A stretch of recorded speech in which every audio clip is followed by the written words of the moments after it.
So always we are busy, na, something, and we want to start some new projects, formulation and observation, and lots of reading, a lot of things are going on.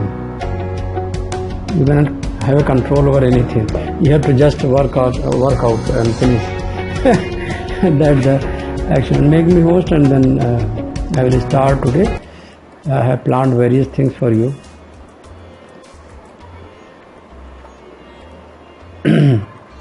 We will discuss today from revision point and then advanced discussion. Okay, so we are going in both mode. And also I will let you know how to design of experiment, how to design the experiment.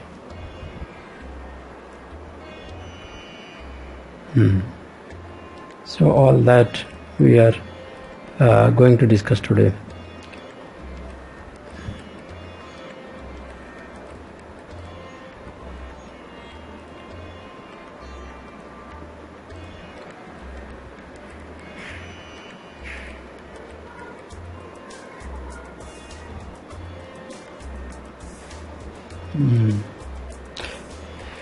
So first we will study about the optimization, media component, and then we will study some more thing, media formulation, media design, and also some kinetics, type of fermenter. So all these I have planned for you, and then we will discuss one by one.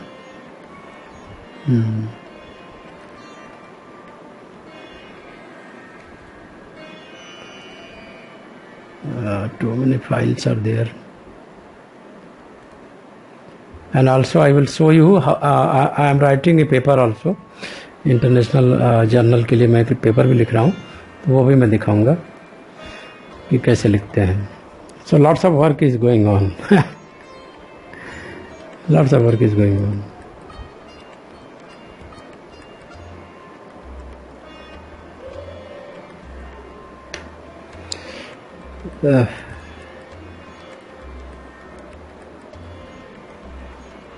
What happened? Some problem is there.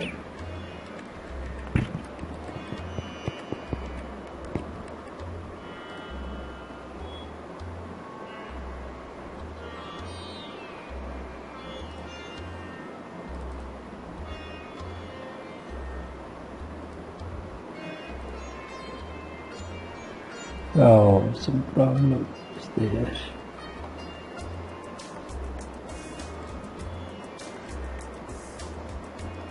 Okay.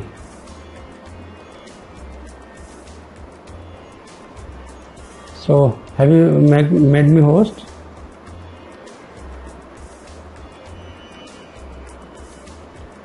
No problem. So, how was your weekend? I forgot to ask you what you did.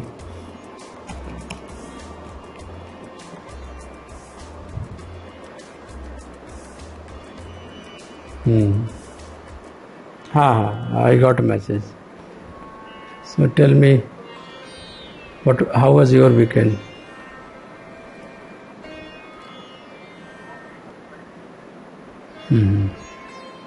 Okay. So what you did? Anything more you learned? Okay.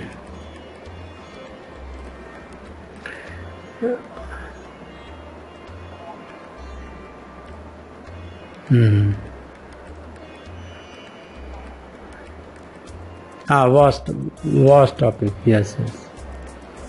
Vast topic. No doubt.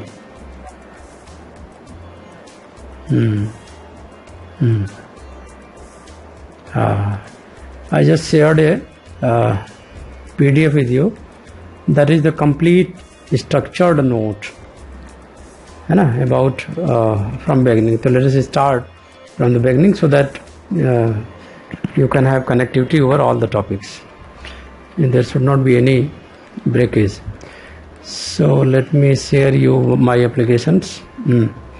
I've just shared you, na? I'm audible perfectly. There is no breakage, I think, in the sound. So this is the complete concept map you can see here. All right. So I should I record also because I have to make the video for yourself. Hai? So so this is the concept map. I'm audible perfectly? No problem, I think. Hello, Saksham. My audio. Okay. So, yes. Hello. Yes. Right, everything is perfect. So, this is the concept map. Bioprocess engineering consists of upstream processing, as we have discussed in the last lecture, and then bioreaction and bioreactors, and then downstream processing. This is the two basic part: upstream processing and downstream processing. Okay. So this is quite you grasp. In the last discussion we have discussed what is the upstream processing, but this was an introductory lecture only. So we will study today in the depth, because upstream involve various things. For example, what is the media, right? How the media should be media formulation we will discuss today, right? And then third point we are going to discuss fermentation type, and fourth thing, this very important part is the optimization of media. Right. So last time we have discussed some optimization of media, but not in that mode, that is the scientific mode, how you have to plan what are the different type of optimization of media, what is the media, how the media is going to be formulated. All these discussions are there, and also types of bioreactor in the last lecture. Today we are going to discuss about the types of bioreactor and what are the difference, what is the economy, right? What is the cost analysis is the part of economy, right? Downstream processing is there. So all that is part of this lecture. Okay, so let us start. What is the upstream part? Now you can see upstreaming processing starts with the substrate input, right? Substrate input, and against the substrate input there is output. So last time we discussed that there are some products which are directly proportional to product. So cell biomass, this is X, is the cell biomass directly proportional to your substrate production, substrate addition, right? If you are adding the okay, my voice is breaking. Okay, just एक minute. Just 1 minute. Now I think it's okay. अभी देखो मैंने थोड़ा सा wifi का direction change किया. Just एक minute. वहाँ पे रखो.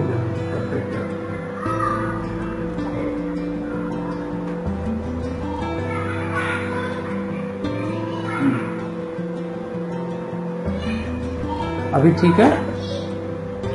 अभी वाइस देखो. इट्स अ परफेक्ट है ना. हाँ अच्छा वीडियो. हाँ अगर ज़्यादा डिस्टर्बेंस होगा तो then we can put it off. तो थोड़ा सा फोकस रहता है वीडियो से. चलो कोई बात नहीं. लेट अस सी, है ना. If anything disturbance again we are observing, then we can go down, है ना. We can put off my video. So cell biomass, you can see, is the directly proportional. Sometimes it's a depend on different kind of products. Okay, just a minute.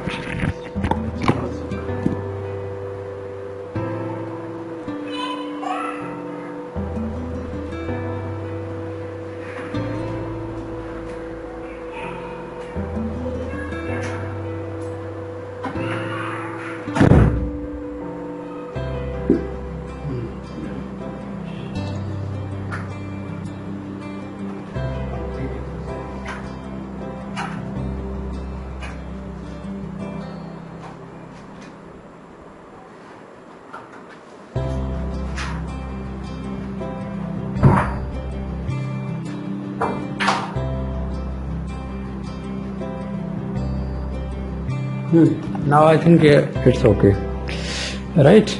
Everything should be okay. So what you can see, substrate is the input and biomass is the output. Okay, biomass is the output. So along with the substrate, some cells are going to require oxygen also, carbon, and energy source is the substrate, and nitrogen is essentially required by all type of cells, because without nitrogen you cannot expect any biomass. So in the optimization, mostly what is optimized? Carbon concentration, right, substrate concentration, and then nitrogen, and even the different nitrogen sources also should be optimized. Okay, different हाँ ठीक है, video मैं of कर देता हूँ, right? तो okay, now it's okay. Audio is good now? अभी audio ठीक है? हाँ, तो वो स्ट्रीमिंग में हो सकता है, हाँ कभी कभी प्रॉब्लम हो जाती है. So now you can see this is the substrate input and output. Different outputs are there, but these are the neglected part, because obviously if you are going for the fermentation, then carbon dioxide will be released, water will be released, heat will be released. As we have discussed last time, heat ultimately is going to release without any effort. The fermentation is going on. Cell is increasing. Cell is multiplying. That's why the cell kinetics, study of cell growth kinetics, is sometime essential before the optimization. The study of cell growth kinetics is must. And other minerals also should be optimized. For example, phosphorus, sulfur, sodium, potassium, magnesium. So this is the fact that substrate input, suppose this is a bioreactor, complete bioreactor is there, right? And all these things should be present. Nitrogen source, carbon energy, oxygen, and there should be other requirements also. Clear? This is clear or not? ये clear है इतना? ठीक है. तो sometime I have told you कि for the ethanol production especially, inoculum development is the part, very important part, right? What is the inoculum development? Actually we have to increase the viable density of the cell. What is viable density of the cell? Viable means living cells. So inoculum is what? A small culture of cells is called as inoculum, a small cell culture. So depending on what condition you are going, they must be viable. So that's why inoculum development is very important part, and increasing the viability, increasing density of viable cell. This is the right word, increasing density, because you are a mechanical engineer and you must focus on using the right keyword, right? We cannot use the local language, rather than we should use the right keyword, because worldwide this is accepted. Right? If you are using the living cells, they are not going to accept that language. If you are using the viable cells, right, immediately they are going to show the response. So increasing density of, that's why I provided this notes. Okay, this is the complete notes what I can write in my own language also. So increasing density of viable cell, this is the purpose of inoculum development. And this is a very, very important step. This is the first and very important step, because ultimately this is going to form the product. Right? So there is a book you can search out, Stanbury and Whitaker. This is the best book of the fermentation. I think I have given this reference earlier. Best book of fermentation.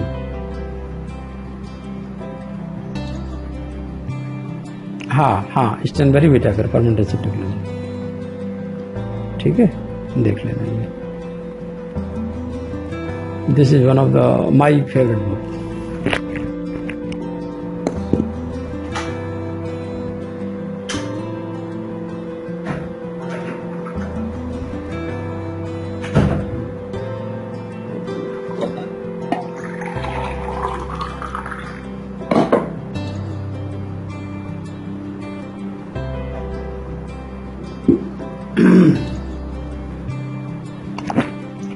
हाँ yes,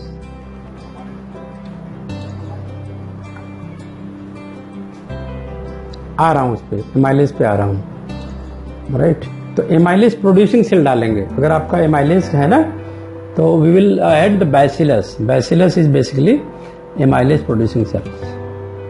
तो bacillus, for example, you are taking, this is the inoculum, right.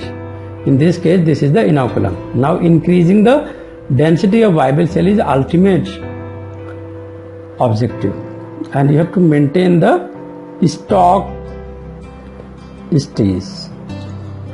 What is the stock stage? Means this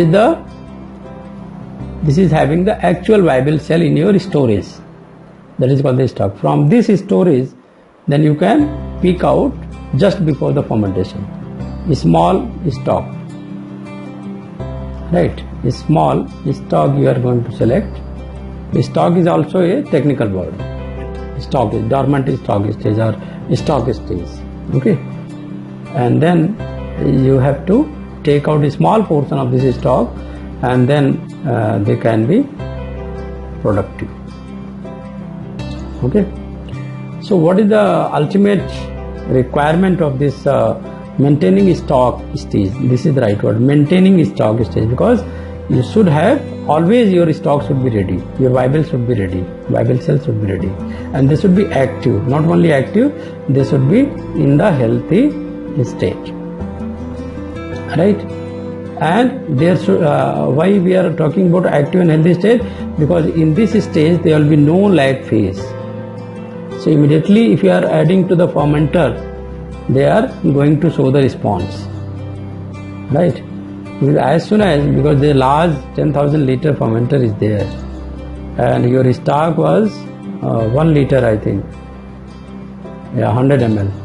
So immediately they are going to show the response, and according to the volume they are going to increase the density of viable cells, right? This is clear. So this was the inoculum development, and then suitable morphological form. You have to study that there is no contamination of the cells, any other cell type is not growing. So you must have a complete understanding of the bacillus morphological form. Mostly bacillus are rod shaped, not circular. They are exactly rod shaped. If you have found that there is a circular cell growing in the microscope, so go for the macroscopic observation. Before seeding, there is a technical term called as the seeding. Seeding, when you are adding the inoculum in the fermenter, this term become seeding, seeding of cells. So just before seeding, you must sure that there is a suitable morphological form, they are contamination free, right? And also if you have sufficient time, then you can check out that they have product forming capability, right? So how the media is going to prepare, this is the another most important task, second most important task, okay? So all microbes, you should know about what is the requirement of all the cells. Since all the cells are living, right, they have the nucleus, sometimes they don't have the nucleus if they are from the prokaryotic origin. Yeast have a eukaryotes. This is eukaryotes. So they have the nucleus. Without nucleus, they are prokaryotes. They are the prokaryotes. Okay, without nucleus, no nucleus. Pro means without, karyon means nucleus, prokaryotes. So there is no nucleus, right? So they have the different requirements, media requirements are totally different, right? This is the eukaryotic, this is the eukaryotic cell, yeast, and yeast is going to utilize the glucose to convert them into ethanol. They cannot accept any other carbon source except glucose. That's why you are adding the amylase, because your substrate is somewhat raw material.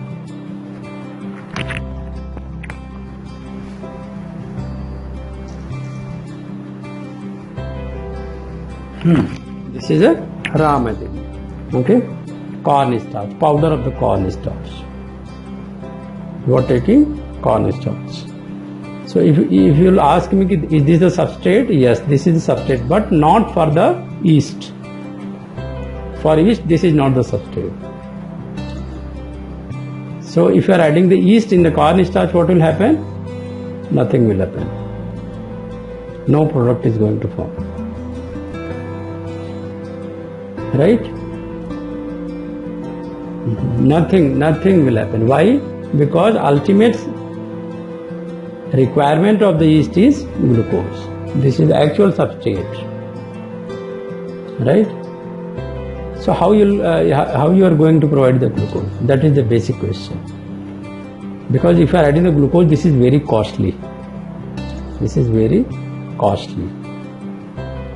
Now anyhow, in the same fermentation media, you have to convert whatever the substrate is there first into glucose.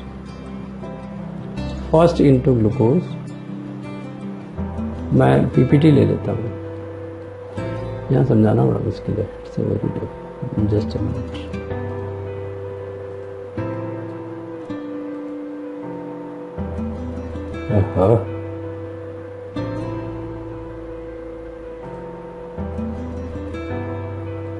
इस annotation की problem है कि हर जगह ही आ जाता है. If you are not deleting, they are going to make some disturbance. चलो मैं थोड़ा सा समझाता हूँ बोर्ड पे. बोर्ड इज द, एक मिनट, screen, black screen, right? So I'm discussing about your requirement. What is your ultimate requirement? Your requirement is alcohol, right? This is the fermentation. So you are providing the yeast. But question is what media is required? And already you know that if you are adding the corn starch, no alcohol will form.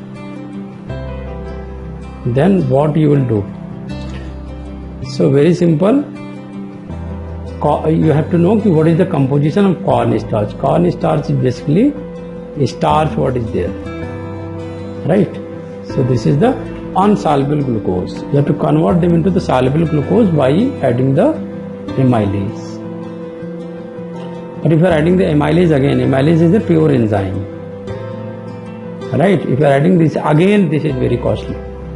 So this is a powder form. Corn starch just is a powder, and this is not a dry powder, rather than wet powder is there.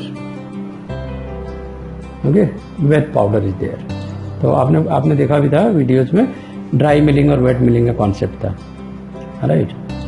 कि जितना ज़्यादा wait होगा उतना ज़्यादा swelling होगी starch की, and उतना rapid hydrolysis is the objective.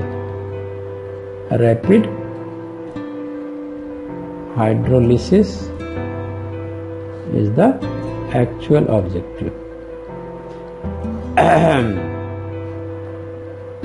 Actual objective, rapid hydrolysis. Rapid hydrolysis होगी by amylase. If you are adding the amylase, what will happen? Amylase has power to digest the starch into glucose, right? So चूंकि हम एक ही fermentation media में दोनों करने की कोशिश कर रहे हैं, right? तो क्या एक साथ डालेंगे amylase secreting cells, that is bacillus. Bacillus amyloliquefaciens. This is the strain that we can add to secrete the amylase, है ना? तो अब 2 सेल डालेंगे. अब देखो एक साथ डालेंगे तो प्रॉब्लम होगी, क्योंकि ईस्ट, अब यहाँ पे एक विजुलाइज करो कि this is a corn starch powder. इसमें पानी डाल दिया, आटा बन गया. ये हम लोग अगर अपनी लैंग्वेज में बोलें तो आटा बन गया. आटा बन गया तो ईस्ट तो गया, क्योंकि ईस्ट के ऊपर ये आटा चिपक जाएगा, ईस्ट खत्म हो जाएगा यहीं पे. ये तो वाइबल ही नहीं हुआ फिर. तो ग्लूकोज बनने का भी कोई फायदा नहीं हुआ, क्योंकि ईस्ट ने खाना ही नहीं है. वो जिंदा ही नहीं है। तो हमें क्या करना है, इसको बाद में डालना है, पहले नहीं डालना है। इसको पहले नहीं डालना है, बाद में डालना। तो हमने पहले बैसिलस को डाला, कॉर्न स्टार्च जब ग्लूकोज में कन्वर्ट हो गया, इसीलिए इसको कहते हैं SSF, separate saccharification and fermentation, right. या sometime this is called as the solid state fermentation. लेकिन हम लोग जो SSF ज़्यादा करते थे वो सेपरेट हाइड्रोलिसिस एंड SHF भी कभी कभी यूज करते हैं इस टर्म को। कॉर्न स्टार्च वाला जब कॉन्सेप्ट करते हो, सेपरेट हाइड्रोलिसिस एंड फर्मेंटेशन। इससे हमें फायदा मिल जाता है कि 2 फर्मेंटर ले लो, क्यों एक ही में सारा कुछ करना। यहाँ पे कॉर्न स्टार्च डाला, यहाँ पे बैसिलस डाल दिया, यहाँ पे बन गया आपका ग्लूकोज। ग्लूकोज डायरेक्टली बनता है, ये बनता है HFCS, that is called as the high fructose corn syrup. Corn syrup, देखो कॉर्न वर्ड यूज हुआ ना, सिरप। आप जब माइलेज डालते हो तो ये HFCS बनता है। ये फ्रक्टोज बाद में टूट जाता है ग्लूकोज में। ये हाईली, यही सिरप में डालते भी हैं। जैसे अगर आपने मान लो कोई इंडस्ट्री लगानी है कि भाई चलो हम छोटी सी इंडस्ट्री लगा लेते हैं अपने घर के बगल में, ठीक है ना। तो सबसे सिंपल है कि आप कॉर्न खरीदो इंडिया में और उसका कॉर्न सिरप बना लो माइलेज डाल के या बैसिलस डाल के, खत्म बात। और ये सिरप जो विस्कस है, यही जानते हो नकली शहद क्या होता है? नकली शहद यही है, ये है हनी, जो हिमालय ने बहुत दिन तक बेचा, नकली हनी।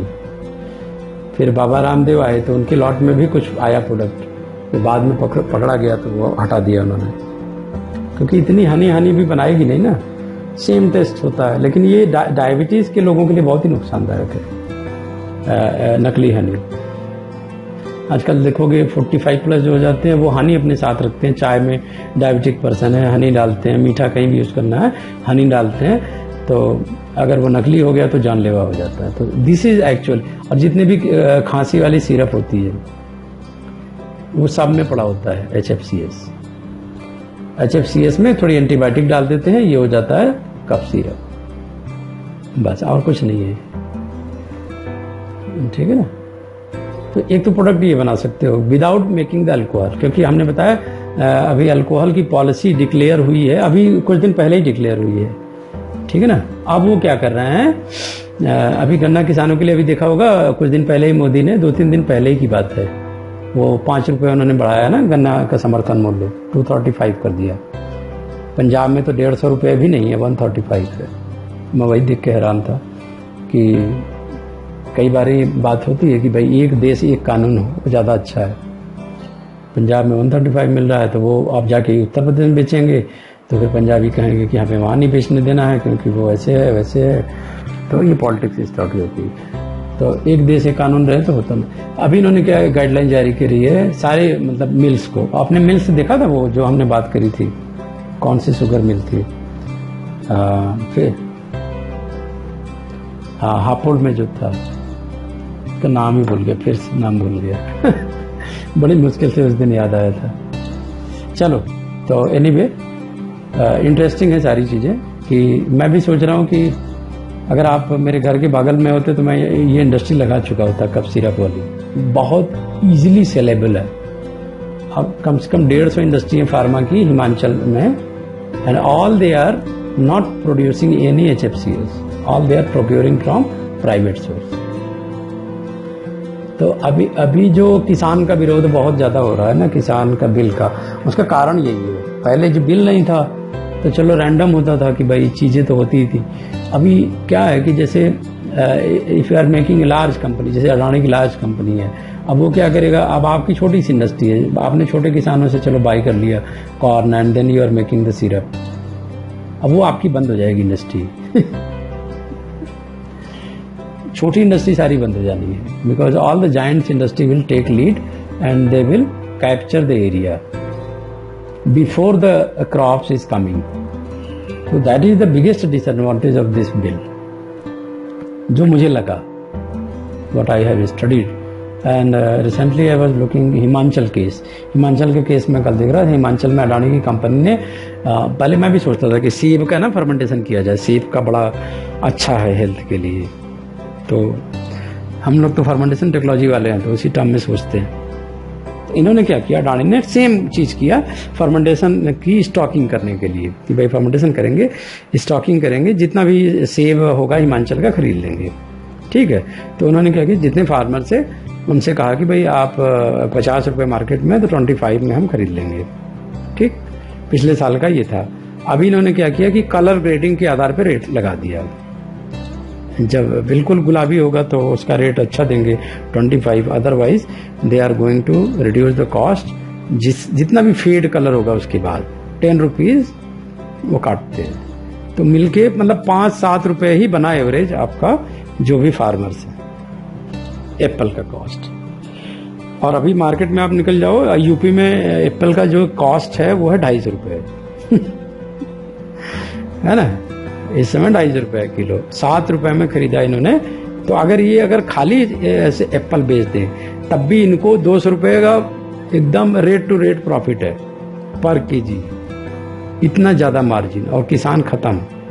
और जो छोटे जो थे, जैसे आपने फर्मेंटेशन इंडस्ट्री लगाई, मैंने लगाई, छोटे छोटे टाई अप्स हैं, वो किसान हमें देगा नहीं, क्योंकि उस टाइम पे उसने 25 रुपये की लालच में साइन कर दिया उसको। तो वो 5 साल के एग्रीमेंट में बाउंड हो गया।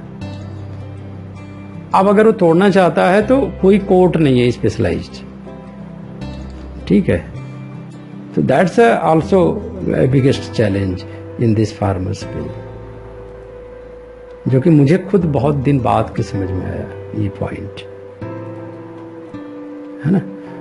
तो एक्चुअल में lot of things are there कि इन्होंने करनी है कि नहीं करनी है। तो ये जैसे क्लासिफिकेशन में दिख रहा था, this is very good classification based on the product, right. Then you can classify the fermentation, alcoholic fermentation, then lactic acid fermentation, जिस पे हमने PhD करी, एस्टिक एसिड fermentation, ये भी बड़ा अच्छा पार्ट है, alkaline fermentation, बैसिलस यहाँ भी यूज होता है। यहाँ पे alcoholic fermentation में अगर शुगर है तो आपको डायरेक्टली ईस्ट यूज कर सकते हो, otherwise you have to use the bacillus to convert them into the glucose. This is the actual. अब देखो सोया सॉस, ये काफी पॉपुलर है। अगर आप देखो सोया सॉस ना जबरदस्त डिमांड है मार्केट में। जो नूडल्स, मैगी है ना, ये जो मार्केट में मिलती है ना, उसमें ये डालते हैं टेस्ट डेवलप करने के लिए सोया सॉस। बड़ा स्पाइसी होता है, बहुत ही जबरदस्त टेस्ट होता है। इसकी कॉस्ट भी अब बहुत अच्छी मिलती है मार्केट में, but you have to go to use this inoculum aspergillus to produce the high amount of lactic acid, and then you have to add the soya को ही फर्मेंटेशन कराना है। एथेनॉल आपका जान ही रहे हो। अभी गवर्नमेंट ने ये पॉलिसी, गवर्नमेंट पॉलिसी की बात करते, गवर्नमेंट ने 2 दिन पहले ये पॉलिसी की है कि अभी जो एथेनॉल और ये बियर बन रहा है, राइट, तो रादर दैन अब रॉ एथेनॉल बनेगा केन शुगर से, रॉ एथेनॉल। अभी भी इन्होंने देखो फार्मुलेशन में हमेशा चालाकियां करते हैं, प्रॉब्लम ये है अभी भी इन्होंने पब्लिक के लिए नहीं खोला, इन्होंने सिर्फ डिस्टिलरीज को खोला। मैं यही देख रहा था कि जो गवर्नमेंट ने पॉलिसी बनाई होती है, अगर उससे पब्लिक को नुकसान होता है तभी ये प्रॉब्लम आती है कि there is indifferences between the public opinion and the law makers. ठीक है, इन्होंने ओपन नहीं किया। ओपन करने में कोई दिक्कत नहीं थी, क्योंकि जिसके पास अगर गन्ना के खेत है, मान लीजिए आपने 100 एकड़ लीज पे ले लिया और आपने गन्ने की खेती कर ली, क्योंकि हमारे इंडिया में कॉर्न स्टार्च बहुत महंगा है, राइट। आपके लिए गन्ना, अब देखो गन्ना अगर 235 रुपीज पर क्विंटल है ना, तो आप सोचो कि कितना ही सस्ता है, ये काफी अच्छा रेट है ना। आप कॉर्न स्टार्च खरीदने जाओगे तो 1 क्विंटल 235 का नहीं मिलेगा, है ना, बात समझ रहे हो। तो ये अब देखो, ये गन्ने का जूस अगर मान लो आप इसको 50% गन्ने का जूस ही कन्वर्ट होता है आपका गुड़ में, क्योंकि हम लोग तो चीनी को प्रेफर नहीं करते, तो हम सपोज गुड़ बना लेते हैं इसका, तो 50% ये वेस्ट होता है, जिसको कहते हैं molasses, black molasses, black colour का होता है, ठीक है, मोलेसिस। अब ये हमें पड़ता है 10 पैसे का, 10 पैसे पर केजी, ठीक है, अगर एक्चुअल कॉस्ट देखो जो इंडस्ट्रियल कॉस्ट है ना, तो that's why easily you can go for the fermentation into the ethanol. तो गवर्नमेंट कहती है इस मोलाइसिस को अब हम पेट्रोलियम ग्रेड का इथेनॉल बनाएंगे। पेट्रोलियम ग्रेड इथेनॉल समझते हो? ये जो इथेनॉल है ये क्या है? ये 5% है। मतलब मोलाइसिस डाला, 2 दिन के बाद ही निकाल के पिला दिया लोगों को। लो भाई, बियर है ये। बियर एक्चुअल में मोलाइसिस से नहीं बनता है, ये मेज से बनता है, मेज से, वीट से। तभी आप देखोगे कि आजकल जो मिनिस्टर्स हैं ये बड़ा काम कर रहे हैं, बहुत बड़ा काम कर रहे हैं कि जो गोडाउन में रखे होते हैं वीट, ये ऑफिसर्स मिल करके मिली भगत से ये देखोगे ओपन में रखा होता है, जबकि बिल्डिंग होती है इनको ग्रेन के रोकने के लिए। आप जब भी कभी भी विजिट करो किसी स्टेट में तो देखोगे वीट की बोरियां ऐसे ओपन में रखी रहती हैं ताकि बरसात आए और सड़ जाए। तो 10% ये क्या करते हैं, अभी देखो बदमाशी देखोगे तो then you will close your eyes कि ये क्या हो रहा है। 10% ईटेबल जो ग्रेनरी होती है वो सेफ में रखते हैं जो गवर्नमेंट ने बना रखा होता है, और 90% बाहर ही रखते हैं। जो ट्रक से लोडिंग किया तो यहीं पे छोड़ देते हैं। अब इससे मिनिस्टर को फायदा होता है। मिनिस्टर क्या फायदा होता है, ये जैसे पहली बारिश आई, दूसरी बारिश आई तो ये जर्मिनेशन इसके स्टार्ट हो जाएगा। तो ये क्या करते हैं, खरीद लेते हैं आपको 2% रेट पे। किसान से लिया 22 रुपए किलो और 2 रुपए किलो यहाँ बेच दिया। मिनिस्टर ने खुद ही खरीद लिया, मिनिस्टर ने सारा कांड कराया, और मिनिस्टर ने 2 रुपए किलो इसको खरीद के इसको किस में कन्वर्ट कर दिया, बियर में। ठीक है, ये घोटाला चलता है। तो ये जो मेज है यहां भी आपकी कार्न स्टार्च की तरह स्टार्च है, ये जो व्हीट है यहां भी वही स्टार्च है। ठीक है, तो यहां पे भी सेम कॉमन स्टेप है। आप क्या डालोगे, बैसिलस या एमाइलेज वाले bacteria, amylase secreting bacteria, right. तो यहां आपको डालना ही पड़ेगा, और जितना दिन लगाओगे उतना ज्यादा ये आपका एथेनॉल, 90% एथेनॉल जब आ जाएगा। ये पेट्रोलियम ग्रेड है, पेट्रोलियम ग्रेड है। अब बियर वाले एथेनॉल को बर्न कराओगे, नहीं बर्न होगा। माचिस लगा दोगे ये जलेगा नहीं, क्योंकि पानी है 95% इसमें। और कितना ज्यादा रेट हम दे रहे हैं, देखो 2 रुपए का इन्होंने यूज किया सोर्स पर केजी, है ना। और पता नहीं 2 रुपए भी हो सकता है उससे भी सस्ता लेते हैं, क्विंटल के हिसाब से खरीदते हैं ना, तो और भी सस्ता। जितना भी रेट भाई सड़े हुए का क्या रेट है, जो भी खरीद लिया। तो मिनिस्टर ने ऐसे पैसे कमाने होते हैं। अब इन्होंने क्या किया, 245 पर बोतल की हो गई, 1 लीटर का दाम 250 रुपये। एक्साइज 45 का पड़ा तो 200 रुपया शुद्ध गया मिनिस्टर के खाते में पर बोतल। इसलिए देखोगे हर मिनिस्टर, केजरीवाल भी आया तो क्या किया, हर गली मोहल्ले में शराब बिकेगी। और थोड़ा सा परसेंटेज बढ़ा दो, 15 से 20% कर दो, तो यही हो जाती है वाइन। वाइन बनती है एप्पल से, इसी की बात मैं कर रहा था। अब अडानी ने क्या किया, अडानी ने गेम कर दिया, 5 साल का फाउंडेशन दिया, रेट पे कोई कमिटमेंट नहीं किया। पहले 25 खरीदा, फिर ग्रेडिंग कर दी, ग्रेडिंग करके भी 7 रुपए केजी खरीद रहा है। अब बना क्या रहा है, वाइन।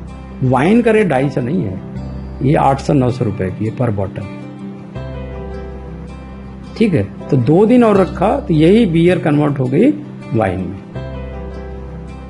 बात समझिए, मिलिट्री ग्रेड हो गई। अब ये क्या करना है मिनिस्टर ने, अब इसको पूरा बेच देना है मिलिट्री कैंटीन को, गवर्नमेंट को। हजारों करोड़ का टर्नओवर हो गया यहां से। हम आप गरीब क्यों रहते हैं लाइफ टाइम?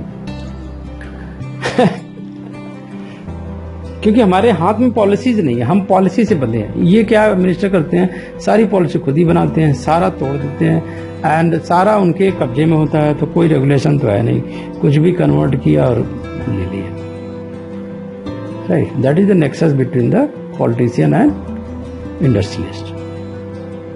जो कॉमन मैन है वो प्रॉब्लम में है, क्योंकि उसको साइंटिफिक नॉलेज है, वो नौकरी करेगा यहाँ पे 800 रुपये घंटे, 800 रुपये पर डे पे। ठीक है, बहुत होगा 2000 रुपये मैक्सिमम दे देंगे पर डे, कर लो भाई। बट 800 रुपये पर बोतल कमाने नहीं देंगे, ये प्रॉब्लम। या तो आप उनके बहुत बड़े एजेंट बन जाओ, मिनिस्टर के, वोट दे के जितवाओ, तो यही चलता रहा। तो प्रॉब्लम फार्मूलेशन की है and this discussion was essential, क्योंकि आपको जब कॉस्ट एनालिसिस करोगे, पेपर लिखोगे, फिर आपको ये सारी चीज़ें काम आएंगी डिस्कशंस। हाँ, क्योंकि पॉलिसी में इंटरेस्ट लेके कौन पढ़ेगा, जब ये सब नहीं लिखोगे तो कोई नहीं पढ़ेगा आपका, है ना। अब देखो design of ideal fermentation unit. So already we have discuss this, I think there is a paddle wheel. तो इस समय डायग्राम ये नहीं था, अच्छा सा डायग्राम है मेरे पास, पैडल व्हील है and this is the motor. And why this paddle wheel is essential, because you have to mixing well. Why you need the well mixing? Because there is a technical term called as the mass transfer. Mass transfer क्या होता है? When you have a media, liquid media का एक technical term है. Do you know what is the standard term for liquid media? Liquid media बोलते नहीं है, ये हम लोकल लैंग्वेज में बोलते हैं लिक्विड मीडिया। लिक्विड मीडिया को टेक्निकल फर्मेंटेशन टर्म में बोलते हैं broth. Okay, the broth, whatever the broth you are using for growing the cells, right. तो परफेक्ट मास ट्रांसफर होगा, देन आपका प्रोडक्ट बनेगा, अदरवाइज प्रोडक्ट नहीं होगा। तो जितना ज्यादा विस्कस होगा ब्रॉथ इज विस्कस, तो ये आपका प्रोडक्ट अच्छे से नहीं बनेगा। So that's why mixing should be well. और ये 10% से ज्यादा नहीं होना चाहिए। ये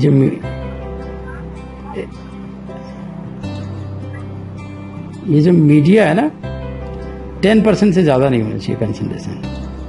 ये खुद मैंने करके देखा है कि whenever I am increasing 15%, it's a very difficult, इसका कन्वर्जन रेट यील्ड जिसको बोलते हो, यील्ड इज गोइंग डाउन, है ना। आप कॉर्न स्टार्च की आप बात कर रहे हो ना, मैं यही देख रहा था इसका कॉर्न स्टार्च में कितना परसेंटेज स्टार्च होता है? हैव यू एनी आइडिया कितना स्टार्च होता है? मोलेसेस में देखो, जो हमारे इंडिया का मोलेसेस है उसमें 30% आपका होता है शुगर, ठीक है। जो फॉरेन के केन मोलेसेस होते हैं उसमें 40% तक होता है। हमारे जो इंडिया में जो कॉर्न स्टार्च है उसमें आपको 50 to 60% आपको कॉर्न स्टार्च मिल जाएगा, ठीक है। तो आप ये समझो कि काफी विस्कस हो गया अगर वाटर आपका परसेंटेज सही नहीं है तो इसीलिए टोटल एस्टिमेशन करनी पड़ती है, स्टार्च एस्टिमेशन इसको बोलते हैं। And it should not be more than 10 ग्राम पर लीटर। अभी समझ आई बात, व्हाट आई एम सेइंग, क्या मैं कह रहा हूं? It should not be more than 10 gram per liter. And paddle, what is the role of paddle wheel? They are mixing well. Already we have discussed the role of cold water jacket. This is a steam inlet, food inlet, penicillium inlet, exhaust outlet, steam outlet, pH control reservoir, ठीक है ना। And this is the air filter, water air भी जाए तो filter होके जाएगा। And why this is the steam jacket and cold water jacket? For the sterilization purpose, right, always for the sterilization purpose. हमें immediate अगर दूसरा batch चलाना है फर्मेंटेशन का तो immediately we can sterilize with this steam. Steam में क्या होता है कि स्टीम 547 कैलोरी से भी ऊपर चला जाता है। And this have the good burning effect over the any cell wall of the microbes. That is the benefit. ठीक है, बात समझ में आई इतना? Is it clear?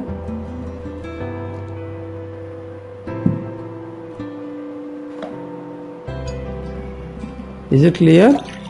सक्षम?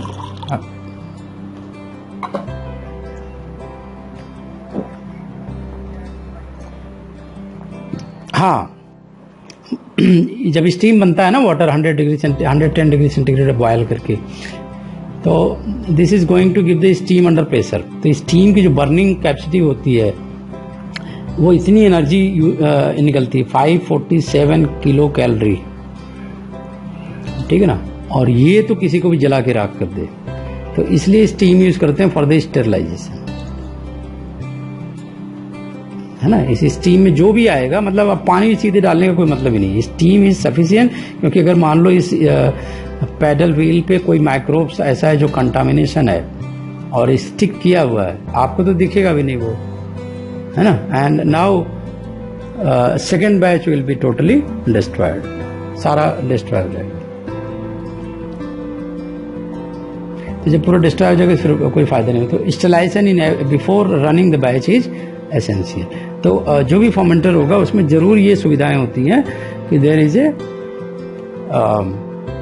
Jacket, steam jacket, steam inlet jacket and cold water jacket.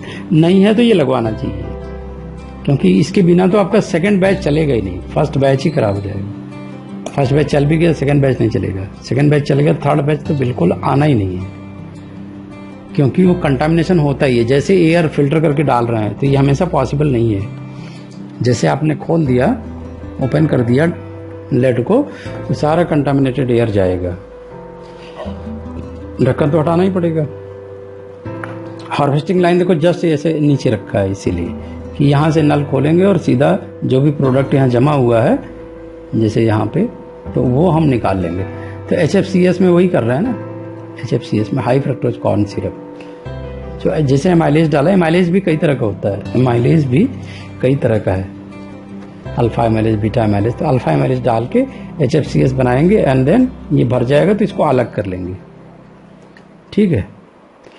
तो इसमें एक और एंजाइम डालते हैं जिसका डिस्कशन नहीं करते हैं कोई भी, ठीक है, क्योंकि फ्रक्टोज है, फ्रक्टोज को कन्वर्ट करना पड़ता है आइसोमरेज एंजाइम डाल के ग्लूकोज में। तो फ्रक्टोज और ग्लूकोज आइसोमर्स हैं, है ना, सेम स्ट्रक्चर है लेकिन ओरिएंटेशन डिफरेंट है। तो ओरिएंटेशन लाने के लिए ये डी ग्लूकोज में कन्वर्ट कर देते हैं, डी फ्रक्टोज को डी ग्लूकोज में कन्वर्ट कर देते हैं। तो जब ये कन्वर्ट हो गया then you can add the yeast. तो इसीलिए separate hydrolysis and fermentation, separate hydrolysis and SHF concept है, सेपरेट हाइड्रोलिसिस। मैं इसको पसंद करता हूँ, सेपरेट हाइड्रोलिसिस। कोई दिक्कत नहीं, अगर एक में बैच में प्रॉब्लम आई तो थोड़ा सा ही लॉस गया, एक ही में करोगे तो सारा कुछ लॉस जाएगा। तो प्लानिंग शुड बी वेल। तो ये हमने पहले भी डिस्कस किया था, the function of different part of fermentation, top plate, clamp, seal, vessel, drive motor, drive shaft, ये इम्पेलर के साथ अटैच होता है। शाफ्ट और मोटर का तो बहुत इंपॉर्टेंट रोल है, ये खराब हो गया तो impeller is not going to work. एक डिफरेंट इम्पेलर भी यूज करते हैं, इसका नाम है, ये बड़े बड़े इम्पेलर होते हैं for the plant tissue culture.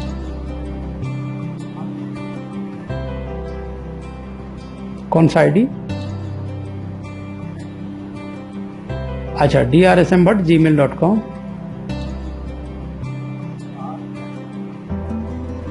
Double T DRSM@gmail.com। क्यों, क्या हुआ? अच्छा, अब ये देखो, ये पेपर तो लिख गया है लेकिन इसमें जानते हो, अब यूनाइटेड स्टेट का पेपर है ये हमारे यहाँ कॉर्न मिलता ही नहीं है। ये जो कॉर्न इन्होंने यूज किया है, ब्लू एंड पर्पल कॉर्न, ये मिलता ही नहीं। अब मिलेगा तो बहुत ही महंगा मिलता है, मतलब आपके गेहूं से भी महंगा है, तो बनाएगा कौन?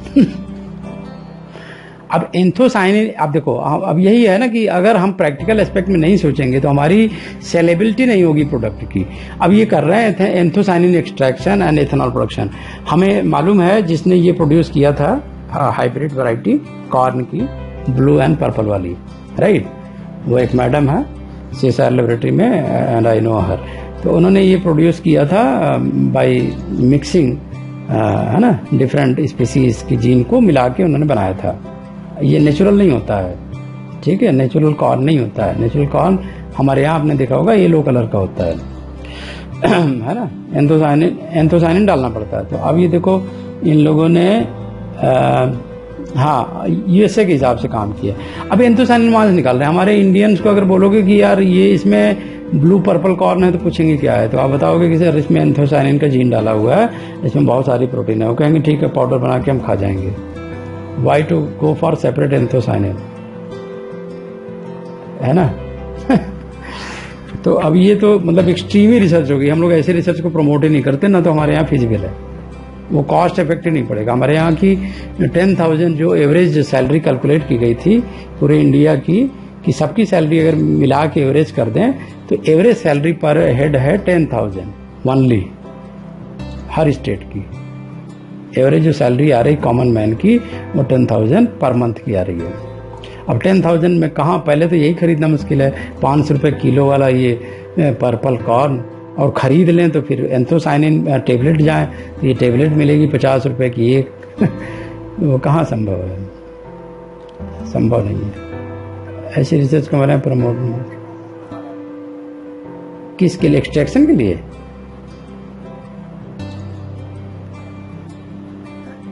हाँ हाँ, एक्चुअल में एंथोसाइनिन कहाँ, वो मैं समझ गया। एंथोसाइनिन होता है इनके आउटर वॉल में, इसको बोलते हैं पेरिकार्प। ये देखो बनाया हुआ है इन्होंने, देख रहे हो। बाग ये कह रहे हैं कि देखो आम के आम गुठलियों के दाम, आप समझ रहे हो क्या लैंग्वेज में यूज कर रहा हूँ, आम के आम गुठलियों के दाम। तो इसका ये कर रहे हैं कि कॉर्न की जब क्लीनिंग करेंगे, टेम्परिंग, है ना, तो वो जो छिलका है उसके छिलके का ये बना लेंगे एंथोसाइनिन, और बाकी जो स्टार्च है उसको यूज कर लेंगे इथेनॉल प्रोडक्शन में, ये कह रहे हैं। अब अगर इनसे पूछा जाए कॉस्ट इकोनॉमी, तो कॉस्ट इकोनॉमी कहाँ पड़ी। अगर आप इथेनॉल सेल कर रहे हो व्हीकल ग्रेड इथेनॉल 90% वाला की रेट है 30 रुपये लीटर, उससे ज़्यादा कोई नहीं देगा, या 40 दे देगा मैक्सिमम, क्योंकि 100 रुपये तो पेट्रोल ही है। तो पेट्रोल में आप आधा आधा मिला सकते हो, 50% ये 50% वो, है ना। तो अगर 50% वो मिलाते हो तो 50 रुपये पेट्रोल पड़ा, और कम से कम 30 रुपये का आप इथेनॉल डालोगे, तब जाके सस्ता पड़ेगा। सस्ता क्या पड़ा, 80 रुपये तो फिर भी पड़ गया। है ना। तो इकोनॉमी कहाँ है, इकोनॉमी की बात होती है ना। जो भी डिजाइन, फर्मेंटेशन, लार्ज स्केल जो भी कर रहे हो आप, तो कॉर्न स्टार्च ही महंगा है यहाँ पे, और इसका छिलका निकालना वो भी कॉस्टली। फिर उसका अब ये देखो इन्होंने क्या किया है, वही एसिड से SO2 डाला ना, H2SO4 बन जाएगा ये वाटर में, एसिड से एक्सट्रैक्ट कर लिया है स्प्रे ड्राइंग मेथड से एंथोसाइनिन एक्सट्रैक्ट। हमारे यहाँ अबीर गुलाल ऐसे निकालते हैं, से सिंपल फूलों से, है ना। तो वो भी यही करते हैं। वो क्या करते हैं, पहले तो अबीर गुलाल निकालने के लिए क्या करते हैं, इसको सुखा देते हैं, पाउडर बन गया, ठीक है ना, पाउडर बन गया। अब इसको स्टीपिंग कर देंगे, स्टीपिंग वाटर मतलब अब थोड़ा सा पानी डाल देंगे उसमें, और सरफेस पे चूंकि नॉन सॉल्युबल होता है तो वो आ जाएगा, नॉन सॉल्युबल और सॉल्युबल 2 पोर्शन आ जाएंगे। तो सॉल्युबल में आपका अबीर होता है, तो उसको ड्राई कर लेंगे फिर वाटर को, वो आ जाता है स्प्रे ड्राइंग मेथड। तो ये तो हमारे कॉमन मेथड है, अबीर गुलाल पहले निकालते हैं इससे।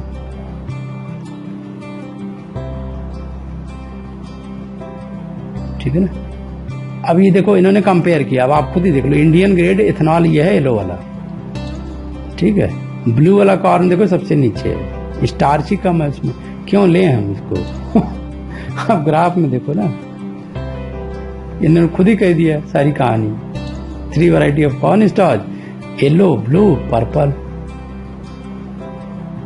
तो हम तो ये लेंगे ना, इसमें स्टार्च कंपोजिशन 70% से एबव है। वही मैं कह रहा था, इंडियन ग्रेड में तो 50 to 60% है। इनका जो स्पेशल वैरायटी, हाइब्रिड वैरायटी कोई लिया होगा तो उसमें 70% तक है स्टार्च। तो आप 70 को 10% कर लो तो 7 टाइम डाइल्यूट करके आप इथेनॉल प्रोड्यूस कर सकते हो। और इसमें क्या समझना चाहते हो?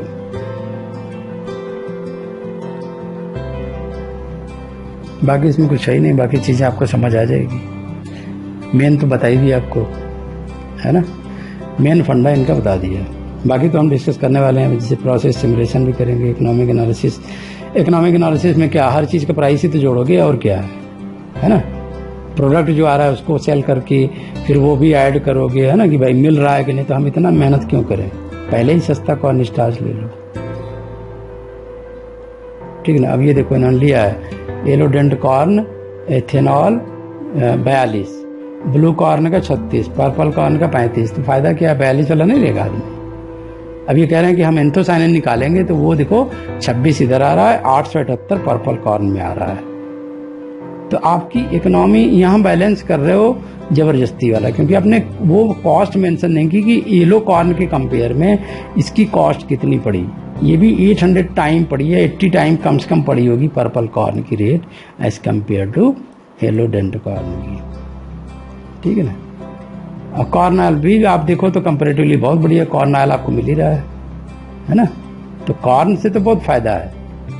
अगर आप एक्चुअल में देखो इंडियन कंडीशन में बात करें तो व्हाट वी आर डूइंग, अगर मान लो हमने आपने कॉर्न खरीद लिया मार्केट से 10 रुपया केजी, ठीक है, एग्री। अभी 10 रुपए केजी को आप कहाँ डाल, हाँ एक तो इथेनॉल बना सकते हो, दूसरा HFCS बना लो। आवाज कट रही है अभी भी, अभी कट रही है, एक सेकंड रुको।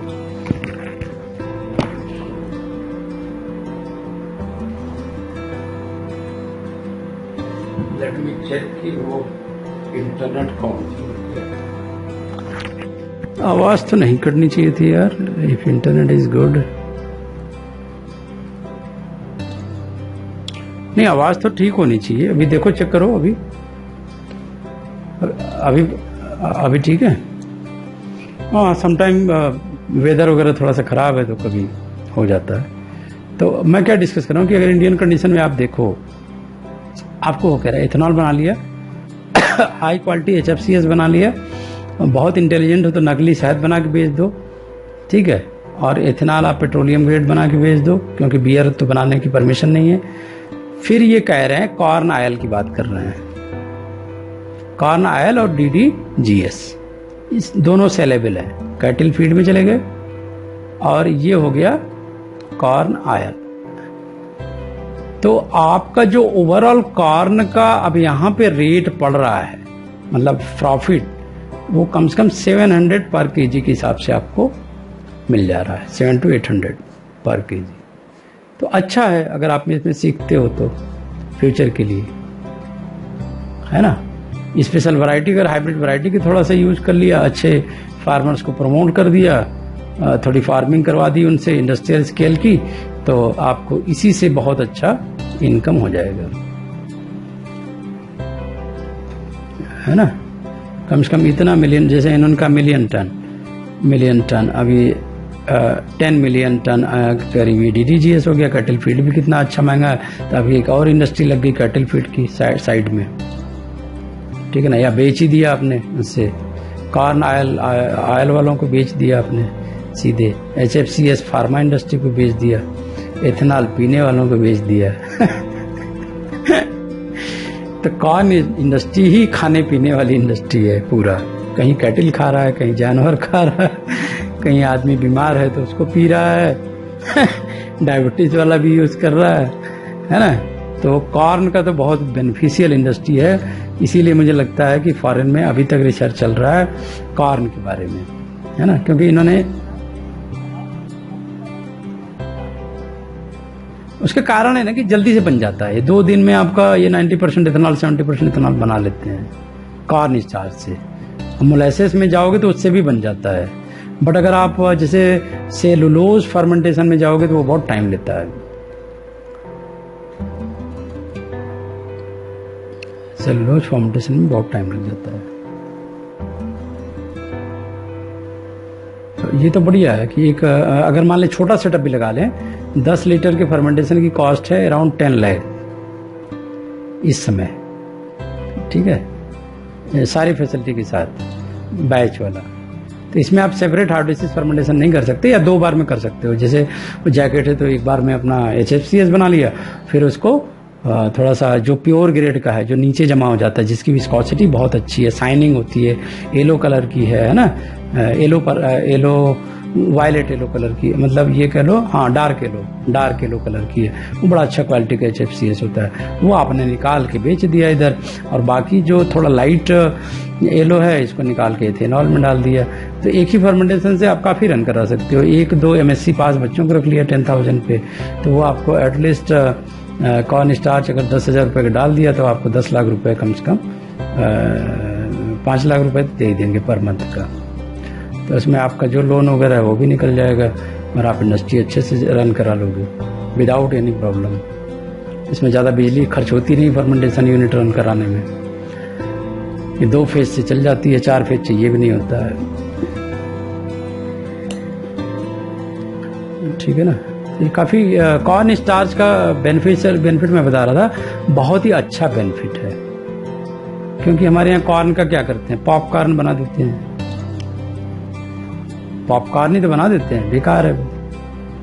अब यहाँ पे इतनी चीजें आप प्रोसेसिंग करके बना सकते हैं।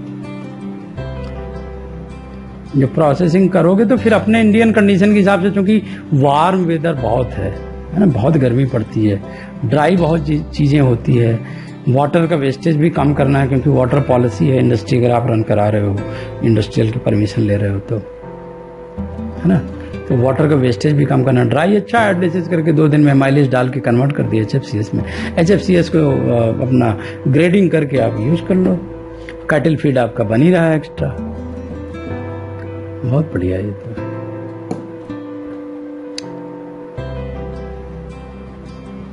तो अगर इस प्रैक्टिकल व्यू से सोचोगे तो याद भी हो जाएगी चीजें, and then you can learn it well. हाँ, क्योंकि जब तक हम प्रैक्टिकल नहीं होते हैं तो हमारा ब्रेन एक्सेप्ट नहीं करता है। एक्चुअल में फैक्ट ये है, हमारा ब्रेन रिजेक्ट हो जाता है। हम क्यों पढ़ रहे हैं, हमारा ब्रेन ही क्वेश्चन करता है हमसे। ठीक है, हमें राहुल गांधी बनने से बचाता है हमारा ब्रेन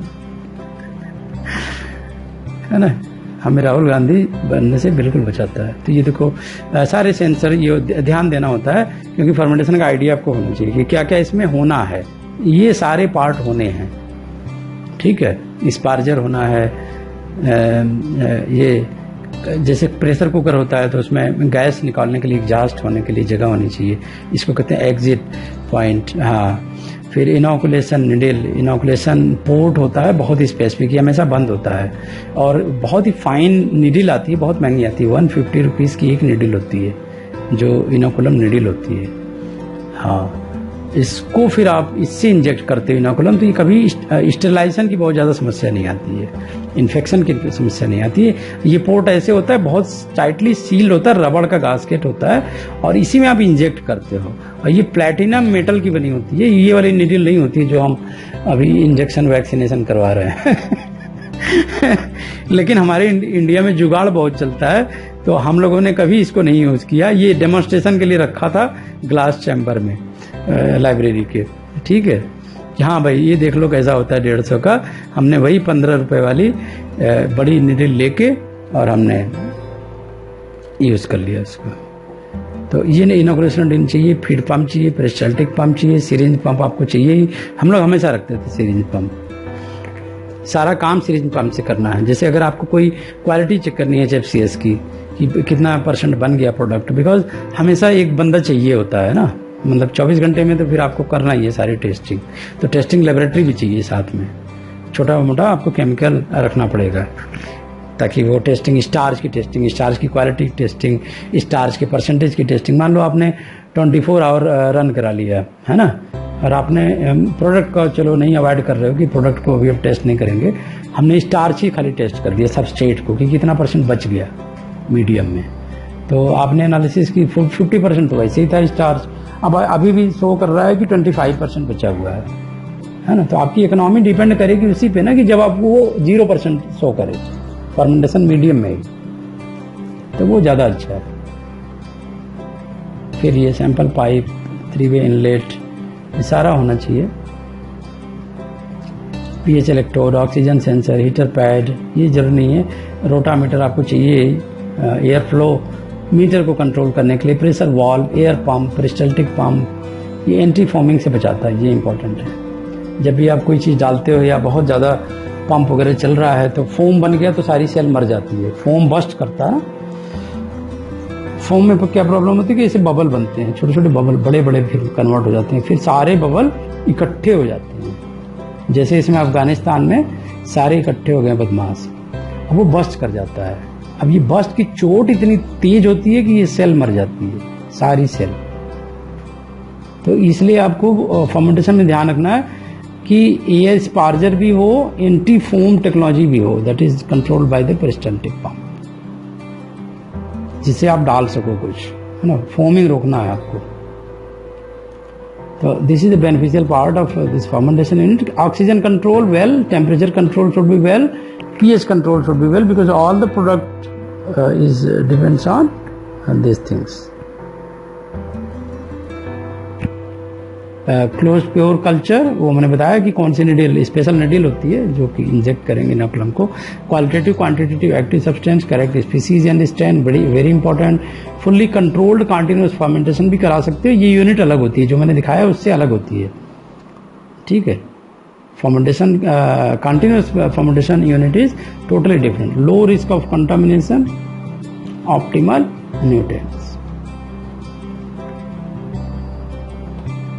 So यही मैं बात कर रहा था। fermentation are of two type based on the substrate. One is the solid state fermentation SSF, and other is the liquid fermentation that is called the submerged fermentation. ये नोट कर लो, submerged fermentation, submerged fermentation।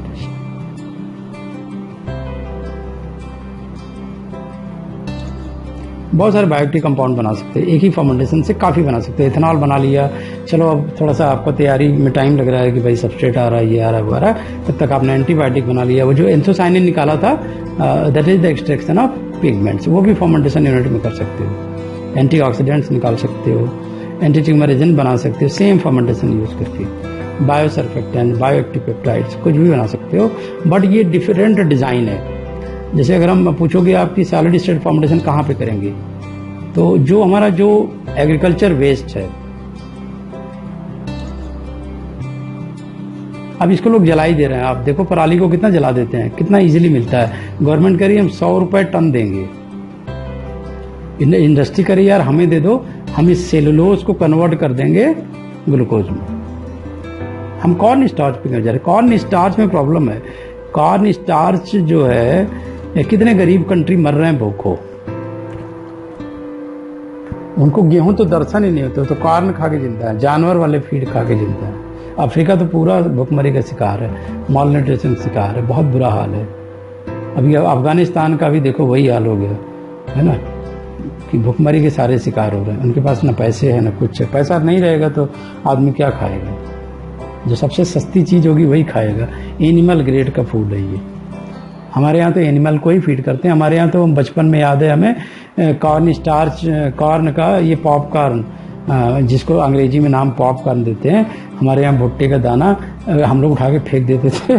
थोड़ा सा खाते थे, फेंक देते थे। 90% खाते नहीं थे, इतना बेकार टेस्ट लगता था, कौन खाए, है ना।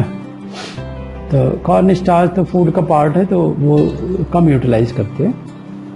हमारे यहाँ इकोनॉमी अगर देखोगे तो जैसे अगर आपके पास थोड़ा करीब 10 एकड़ का है जमीन वगैरह, कम से कम 5 एकड़ हो तब भी बहुत अच्छा है। 5 एकड़ बहुत है पूरी इंडस्ट्री का हर यूनिट लगाने के लिए, कि भाई एक रॉ मटेरियल रख लिया एक जगह पे, फिर प्रोसेसिंग करा रहे हो कहीं पे। सेलुलोज को प्रोसेसिंग जैसे 35 डेज लगते हैं पूरे सेलुलोज से ग्लूकोज बनने में, ठीक है ना। इससे कम आपको नहीं लगेगा, 1 महीना मतलब लग जाना। वही कॉर्न स्टार्च क्यों यूज करते हैं, ये 2 दिन में मैंने बताया आपको ग्लूकोज मिल जाएगा।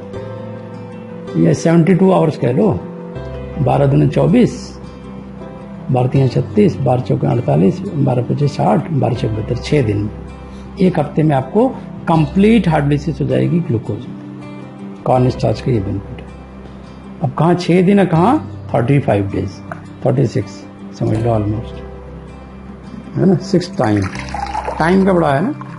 उनकी तो इंडस्ट्री भाई, अब अमेरिकन को तो जानते हो, पूरे वर्ल्ड में उनके प्रोडक्ट बिकते हैं।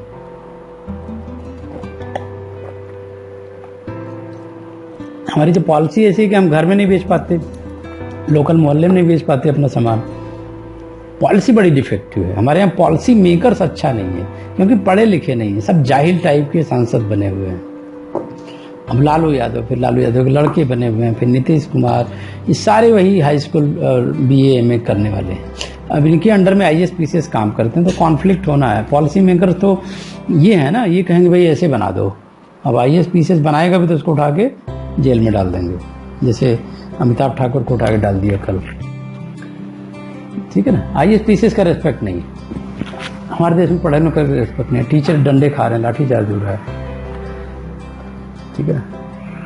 बदमाश घूम रहे हैं, खुलेआम घूम रहे हैं। वही कह रहे हैं, हमारे यहाँ क्या है, हमारे यहाँ एवरेज सैलरी जो प्रोफेसर की है, अगर एवरेज की बात कर लो तो 40,000 है, इससे ज़्यादा नहीं है। हर स्टेट की बात कर रहा हूँ, एवरेज सैलरी। मैक्सिमम की बात करूँ, मिनिमम में वो भी नहीं। मिनिमम में तो लेबर की 10,000 है, और जो पढ़ा लिखा लेबर है उसकी 15,000 है। जो net CSR qualified MSc PhD grade है उसकी 15 से 20,000 रुपये एवरेज सैलरी है, क्योंकि गवर्नमेंट ने वैकेंसी बंद कर दी गवर्नमेंट कॉलेज और यूनिवर्सिटीज में। बहुत हाई ग्रेड का प्रोफेसर रहेगा, बहुत पॉलिटिकल लिंक है, फिर मिल जाएगा। मैं भी सोच रहा हूँ पॉलिटिकल लिंक बनाऊं, लेकिन बहुत मुश्किल है, क्योंकि बचपन से लथेरगिरी किए होते तो वो बन जाते बड़े नेता, छुट भैये नेता से बड़े भैये नेता। वो आती नहीं है ना। पढ़े लिखे हैं, लैब में बैठ के काम किए हैं, फर्मेंटेशन किए हैं, सारा मेजर किए हैं, टेक्नोलॉजी जानते हैं, तो सैलरी हमारी 15,000 से 20,000 होगी। वो लथेरगिरी किए हैं, नेतागिरी किए हैं, गुंडों बदमाशों के बीच में रहे हैं, थाने गए हैं, जेल गए हैं, तो उनकी सैलरी 2.5 करोड़ रुपए पर मंथ के आसपास होगी। तो हमारे यहाँ का स्ट्रक्चर ही पूरा गलत है ना। अमेरिका में इसीलिए क्यों भागना चाहते हैं? आप जाओगे मैकेनिकल इंजीनियर के रूप में, ये सब जितने अच्छे से मैं बता रहा हूँ पूरा ट्रांसलेट कर गए अगर, तो इतनी सैलरी तो आपको 50-60 लाख रुपए आराम से मिल जाएगी, कोई इशू नहीं है। और भी बहुत एवरेज सैलरी है वहाँ की, है ना। तो हम लोग यहाँ क्यों सड़ रहे हैं? अब गवर्नमेंट को पता ही नहीं है कि इतने अच्छे अच्छे लेबोरेटरी से हमने प्रोडक्ट लिए हैं, इनका यूज क्या करना है। हाँ भाई, कोई यूज नहीं है, जाओ कहीं प्राइवेट में नौकरी खोजो। तो एक्सप्लॉयटेशन का शिकार, पूरा सिस्टम ही अजीब टाइप का है। सिस्टम बैलगाड़ी पे है। नेता आते हैं, अब गडकरी जैसे नेता आए तो इनकी इंडस्ट्री है। ये क्या करते हैं, गडकरी क्या करते हैं पता है आपको? उनका पैसा क्या है? Before the minister what he was, वो गन्ना के किसान थे। गन्ना की खेती से यही सब प्रोडक्ट बनाना, एथेनॉल बनाना, बेचना, दारू बनाना, है ना, यही सब काम करते थे, लपड़ जपड़ वाला जो हम लोग नहीं कर सकते। ठीक है, अभी मिनिस्टर हो गए, पोर्टफोलियो बन गया है, तो अब स्टैंडर्ड काम करने लगे। है ना। नहीं, पहले चोरी से वही बनता था, सीरा से गन्ना मटके में। वही जहरीली शराब वो लोग भी बनाते थे पहले। अब मिनिस्टर हो गए, पोर्टफोलियो बढ़िया बन गया, हजारों करोड़ भाई। अब उनकी जर्मनी कॉन्ट्रैक्ट है। परसों मैं उनका सुन रहा था एक लेक्चर, वो कह रहे थे कि जो म्यूनिसिपैलिटी का वाटर है वो भी हमने 170 करोड़ में भेज दिया जर्मनी की कंपनी को। पूछा गया करती क्या है वो, तो बताया कि उससे निकाल के वो फर्टिलाइजर बनाती है, नाइट्रोजन निकालती है उससे। तो ये हम आप बेचने भी जाएंगे तो कोई जर्मनी कंपनी पूछेगी हमें? पूछेगी नहीं। है ना। हमें तो म्यूनिसिपैलिटी का कूड़े वाले से बात करने जाएंगे, भाई कूड़ा हमें पर डे चाहिए 1 टन, तो वो धुतकार के भगा देगा, कौन हो भाई, नहीं देंगे, है ना। तो ये स्ट्रक्चरल प्रॉब्लम है हमारे यहाँ। तो सबमर्ज फर्मेंटेशन बढ़िया है कि सॉलिड स्टेट फर्मेंटेशन, तो हमने बता दिया एग्रीकल्चर वेस्ट के लिए कोई ऑप्शन ही नहीं है सबमर्ज का, राइट। लेकिन जब कॉर्न स्टार्च में जाओगे तो आप सॉलिड स्टेट में नहीं जा सकते। This is the basic difference. और सॉलिड स्टेट फॉर्मेशन प्रॉब्लम ही प्रॉब्लम है ना। More space is required, more contamination, है ना, वेस्टेज ऑफ फॉर्मेंटेशन मीडिया, क्योंकि ये जल्दी डाइजेस्ट नहीं होता। 35 to 45 डेज, इवन 65 डेज लग जाएंगे आपको। कंटिन्यूस तो करा ही नहीं सकती, always this will be in the batch mode, right. Inoculum भी ज्यादा आप नहीं डाल सकते। इनोकुलम तो स्प्रे करोगे और वो सरफेस पे ग्रो करेगा। मोस्टली इनोकुलम बैक्टीरिया नहीं होते, इसमें फंगस होते हैं, क्योंकि फंगस इसमें ग्रो कर सकता है अच्छे से। आपके कॉर्न स्टार्च के लिए बेहतर ये है सबमर्ज फर्मेंटेशन। अभी वॉइस क्लियर है? बिल्कुल परफेक्ट। फर्मेंटेशन में भी कह बैच कंटिन्यूस, ठीक है।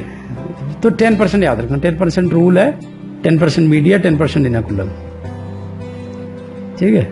10-10 का रूल याद रखना, तब आप 90% प्रोडक्ट पाओगे। अगर 90% प्रोडक्ट पाना है, 10-10 का रूल याद रखो, 10% इनोकुलम, 10% सबस्ट्रेट, इससे ज़्यादा नहीं होना चाहिए। स्पार्जर आपको डालना ही है, बाकी सारा सिस्टम वही है जो मैंने एक्सप्लेन किया, बहुत ही अच्छा है ये। सबमर्ज फर्मेंटेशन बेस्ट है। पावर कंजम्पशन का थोड़ा इश्यू रहता है इसमें, तो लगने तो पावर बहुत ज़्यादा नहीं खर्चा होता है, बिजली आजकल है इशू। अभी गवर्नमेंट ने क्या किया, अभी देखो डिफरेंट स्टेट में पॉलिटिक्स हो रही है इलेक्ट्रिसिटी को लेके। केजरीवाल चुनाव जीता तो बिजली को लेके, ठीक है।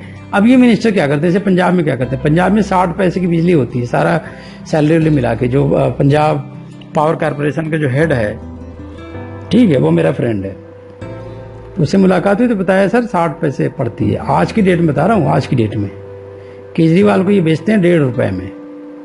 देखो खेल, केजरीवाल 3 रुपए में बेचता है, 1.5 रुपए उसके पॉकेट में जाते हैं। सारा सैलरी मिला के, सारा उसकी बात बता रहा हूँ ये। और ये पंजाब सरकार ने हम लोगों को जो घरेलू यूनिट देती है वो 10.5 रुपए पर यूनिट देती है। देखो,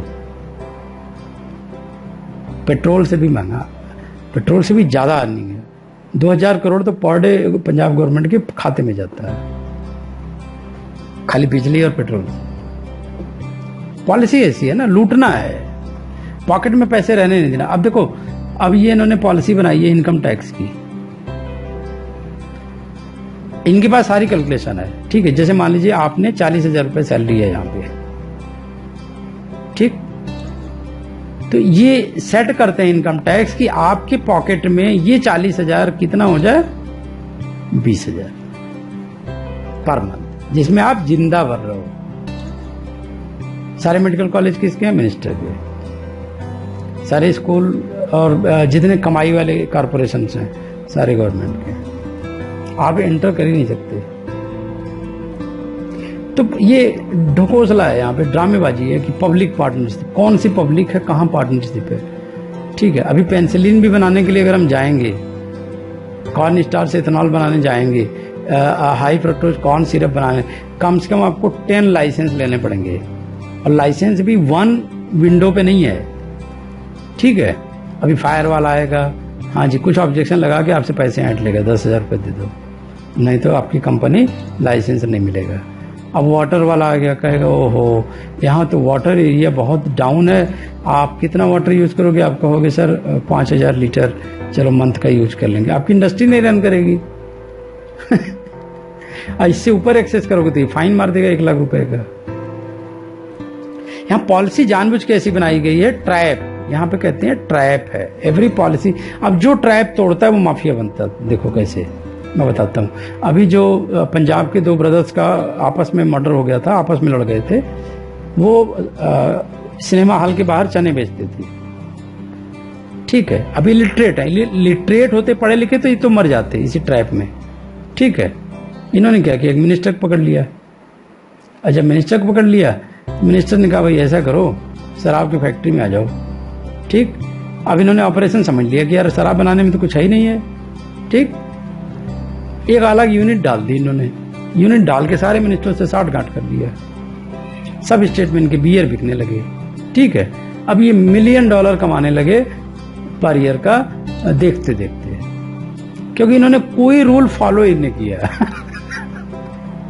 न लाइसेंस लिया, ना मिनिस्टर से मिले, ना तो कंपनी को इस्टेब्लिश की, ना टैक्स भरा। हम आप कैसे स्टार्ट करेंगे स्टार्टअप? हाँ, गवर्नमेंट कहती है स्टार्टअप करो। स्टार्टअप करने के लिए आपको पहले 11,000 रुपए की प्राइवेट लिमिटेड, आप देखो फीस 11,000 रुपए है इसकी, प्राइवेट लिमिटेड कंपनी बनाओ, ठीक है। प्राइवेट लिमिटेड कंपनी बन गई। अब गवर्नमेंट ने फिर दूसरा ट्रैप दिया कि आप इंडस्ट्री ही न खोल पाओ। कहती है कि जी हम 50% सब्सिडी देंगे। देखो झूठ कितना बोलते हैं लोग, 50% सब्सिडी देंगे जो इक्विपमेंट कॉस्ट होगी, ठीक। अब इक्विपमेंट कॉस्ट पे 50% सब्सिडी देंगे। अब ये कहते हैं जी अब एक काम करो, आप 10% जो इसकी आपकी लोन की रिक्वायरमेंट है, लोन की रिक्वायरमेंट मान लीजिए 1 करोड़ है, तो 10 लाख रुपए अपने अकाउंट में शो करो। आपकी गई इंडस्ट्री। कुछ है ही नहीं, अब बचा ही नहीं कुछ। 11,000 तो यहीं देके खाली हो गए। महीने का आपने 40,000 रुपए में से 10,000 रुपये बचाया साल का, तो 2 लाख रुपए आपकी पॉकेट में थे। 2 लाख में से जितने लाइसेंसिंग ऑफिसर आए वो लूट के आपको चले गए। आपकी इंडस्ट्री पहले ही बंद हो गई, चलनी नहीं है। गवर्नमेंट ने 11,000 रुपये किस चीज का लिया? यहाँ प्राइवेट लिमिटेड कंपनी में किसी चीज का भी नहीं लिया। ऑनलाइन ही सारा है। रजिस्ट्रेशन करना था, बंदा खुद ही बैठ के कर रहा है, खुद ही फार्म भर रहा है, एक बंदा नहीं लगा।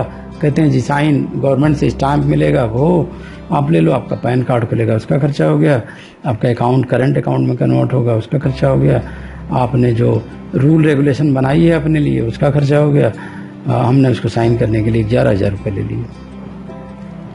तो किसकी फायदा हो गया? गवर्नमेंट का फायदा हो गया। स्टार्टअप तो पिछले साल 700 स्टार्टअप खुले थे, ठीक है, उसमें से आज 10 ही लाइव हैं, बंद कितने हुए? 690 इंटू 11,000, 600 रुपये रख लो, 11,000। गवर्नमेंट कितना फायदा हो गया? देखो, देख रहे हो, यहां ये होती है पॉलिसी। 10 लाइफ क्यों चले? क्योंकि इनके पास फैमिली हिस्ट्री थी, बिजनेस की बैकअप था, सपोर्ट था, सबको, फादर साहब को पता था सारा, लाइसेंस एक दिन में कर लिया, प्रोडक्ट पहले ही सेट हो गया था कि बिकेगा इतने रेट में। इन्होंने डाला एमएसएमई में, लोन लिया, उठाया, अगले दिन प्रोडक्ट इनका तैयार, बेच के खा ली, सारा प्रॉफिट निकल आया। ये उनके चले। ये गवर्नमेंट ने स्टार्टअप का लालच क्यों दिया लोगों को? कि लोग अपनी नौकरी छोड़ छोड़ के जितनी जमा पूंजी है उसको यहां खर्चा करें। इसकी कॉस्ट इसीलिए ज्यादा रखी। अगर 1,000 रुपए रखते तो ये कंपनी होती 7,000, 700 नहीं होती, और इसमें से कम 70 जो है लाइव होती। गवर्नमेंट का इंटेंशन क्लियर है कि नहीं है? नहीं देना है। सब्सिडी 50% का ट्रैप है ये। सब्सिडी तो तब देंगे जब आपका लोन अप्रूव होगा। लोन के लिए उन्होंने पहले कंडीशन रख दी कि 10% आप अपने अकाउंट में शो करो।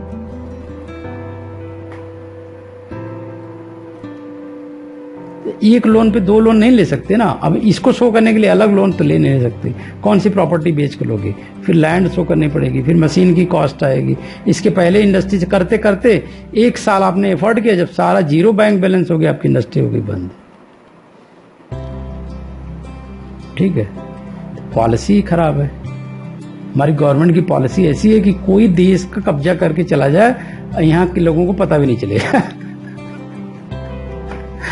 बात समझ रहे हो? जैसे मान लीजिए आप अमेरिका जाओ, आप ये चीज ऑब्जर्व करना, अब अमेरिका में 5 साल रह के आना, ठीक है, आपको लगेगा पूरे हिंदुस्तान पे मैं कब्जा कर सकता हूँ बड़े आराम से, क्योंकि यहाँ पे कोई भी ढंग का रूल है ही नहीं है। और जो भी रूल बनाए गए हैं उसका एडवांटेज फटाफट ले सकते हो आप, थोड़ा सा आपको बैकअप और सारे सिस्टम को पता हो, बस सारी इंडस्ट्री आपकी है। तो ये सारी चीजें हम लोग इसीलिए फर्मेंटेशन में एक्सपर्ट, आज बताइए 15-20 साल हो गए फर्मेंटेशन पे पीएचडी किए हुए। बहुत कोशिश किया, कुछ इंडस्ट्री लगा लें, सारा कुछ कर लें, नहीं कर पाए। दाल रोटी के लिए आज तक भटक रहे हैं। जॉब लगी नहीं गवर्नमेंट की, प्राइवेट में पढ़ा रहे हैं, प्राइवेट में 12 घंटे की नौकरी होती है, सैलरी कितना देना है भाई? 40-50, हाँ जी इतना ही मिलेगा। इससे ज़्यादा दे नहीं सकते, एडमिशन नहीं है, ये नहीं है, वो नहीं है, गवर्नमेंट की कोई पॉलिसी नहीं है। हाँ भी परिवार चलाना है, चलो समय जा रहा है। अभी कोई एमएसएमई में डालेंगे, दुनिया का लफड़ा आ जाएगा, सारे ऑफिसर आ जाएंगे, चोर घोषित कर देंगे आपको, आपकी जितनी संपत्ति है वो भी उठा ले जाए।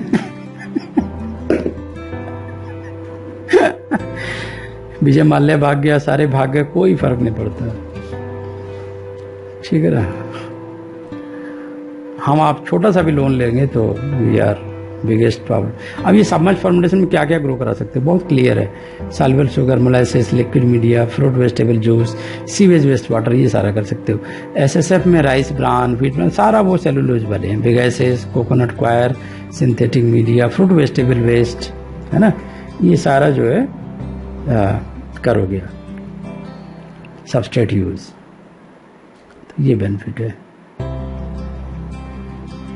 अब सॉलिड स्टेट फर्मेंटेशन का डिजाइन बिल्कुल अलग होता है, वो वाला नहीं है जो मैंने शो किया है। इसका डिजाइन कुछ ऐसा रहेगा, एयर आउटलेट रहेगा, एयर इनलेट रहेगा, ये मिनी रिएक्टर सिस्टम है, फिर ये ऐसे रहेगा, ये डिजाइन ही ऐसे बोतल की तरह रहेगी। एयर इनलेट नीचे से डालोगे, मतलब वो वाला नहीं रहेगा, ऐसे नहीं रहेगा, फ्लैट नहीं रहेगा, ये जाएगा ऐसे।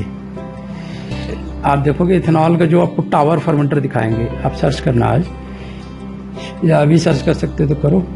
एथेनॉल या बियर फॉर्मेशन में हमेशा there is a special fermenter use that is called as the tower fermenter.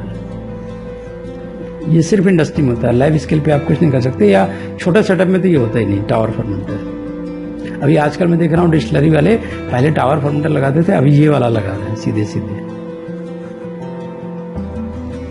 Tower fermenter क्या होता है, क्योंकि पहले बहुत सारे सेंसर नहीं थे, पहले सारा मैनुअल ऑपरेशन था, तो यहाँ से थोड़ा निडल से नल निकला होता था, यहाँ निडल से निकालते थे, है ना, या नल से खोल के निकालते थे सैंपलिंग बॉटलिंग, यहीं से सारा कुछ होता था।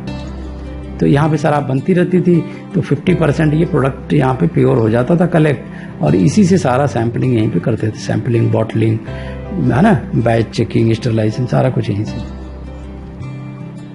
तो वो टावर फर्मेंटर पुराने समय में यूज होता था, अभी नहीं यूज करते।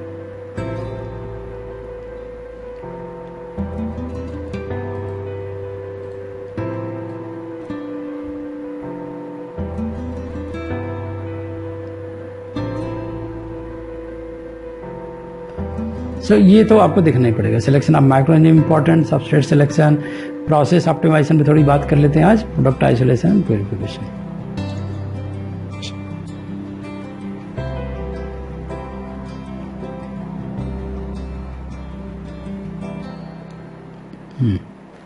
दूसरी स्लाइड है, वो मैं दिखा देता हूँ।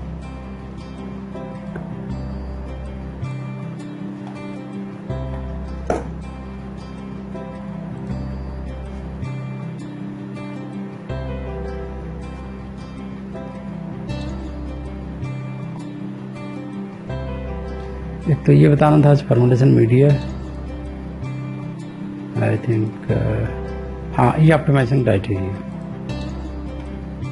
Optimisation of media, what is the criteria, what we are going to select. Process optimization of media means you should know about perfectly, you should be aware of need of the cells, क्योंकि cell की requirement के हिसाब से हम optimise करते हैं, ठीक है।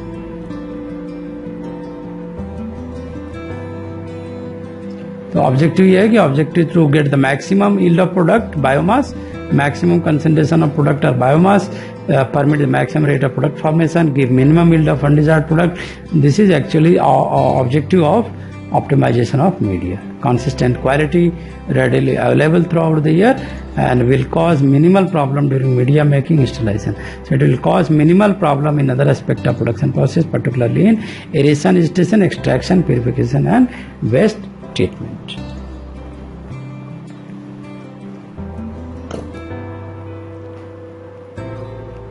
So there is two classical methods rather than one. One is the old method, we can say, and other is the plaquette Burman design. This is the most commonly used in every software, I think. Even in the Taguchi this was used. So I think every software has a base of this plaquette Burman design. तो अगर ये समझ गए तो सारा software आप समझ जाओगे कि how they are working. Classical method में क्या करते थे कि वी आर, जैसे पिछली बार भी डिस्कस किया था, कि we are changing only one independent variable, और बाकी सबको फिक्स रखते थे। जैसे पीएच को चेंज कर दिया तो टेम्परेचर, एंटीफोम, न्यूट्रिएंट सारा फिक्स हो गया। तो we are going to fix the other, right, except one. तो ये वन को वेरिएबल करते थे, and we are fixing all others.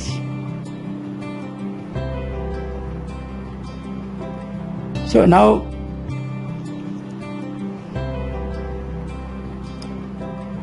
this is extremely time consuming and expensive, right? So what we can do alternatively, we can design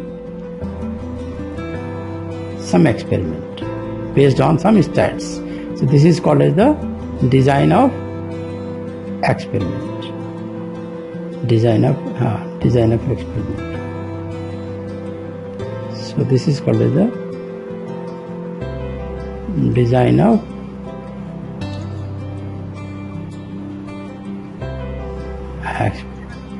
हाँ, same टागुची actual में different statistician ने apply किया वही रूल।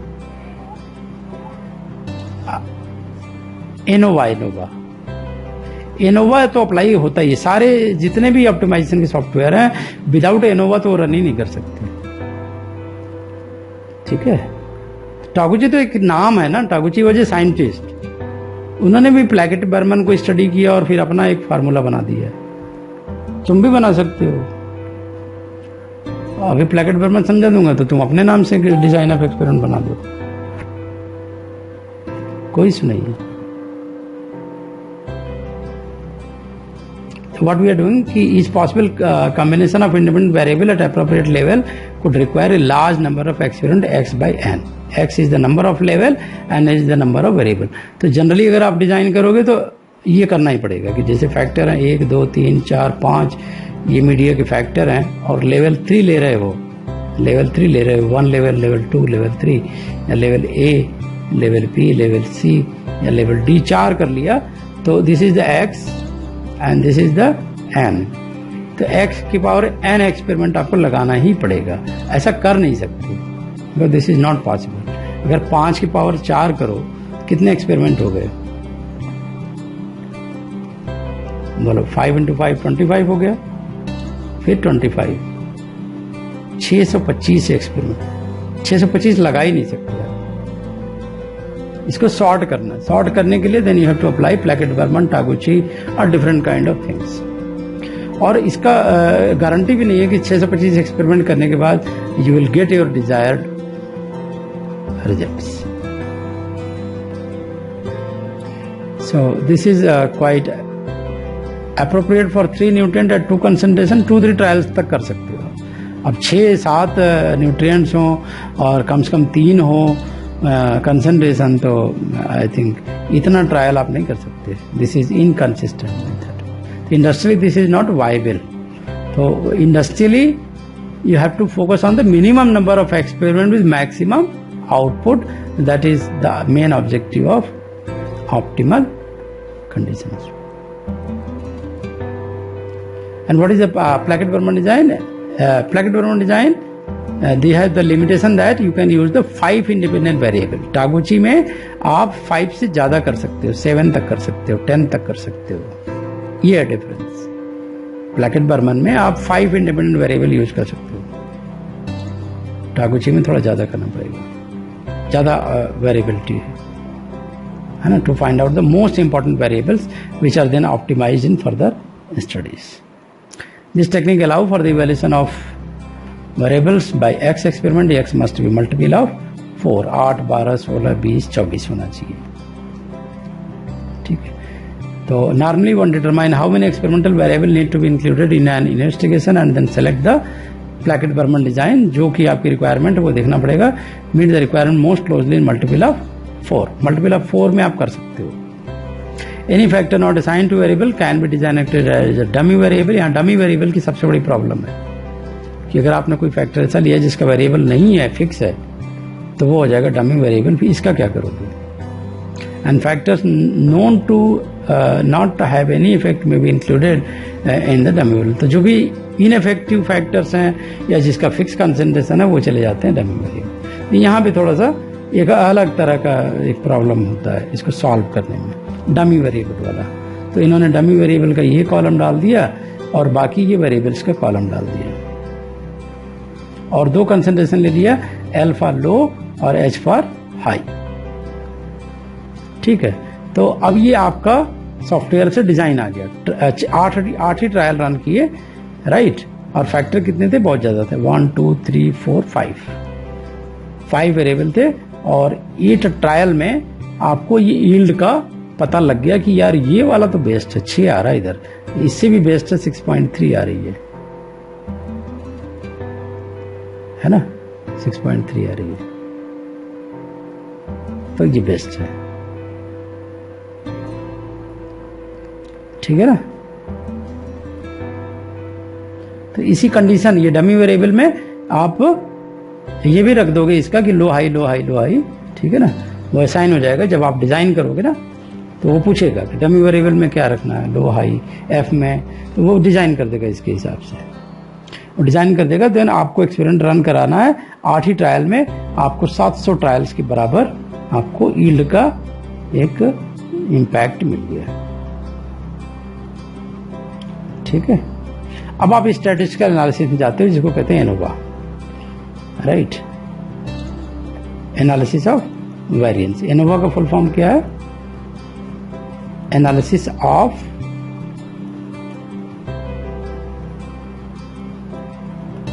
वेरिएंस।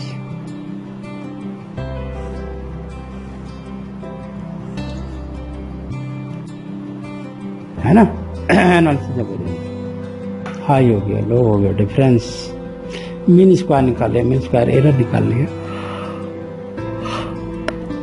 इसके आधार पे आप यील्ड कैलकुलेट कर सकते हो और डिफरेंस भी कैलकुलेट कर सकते हो कि versus independent and dummy variable के बीच में कितना गैप है।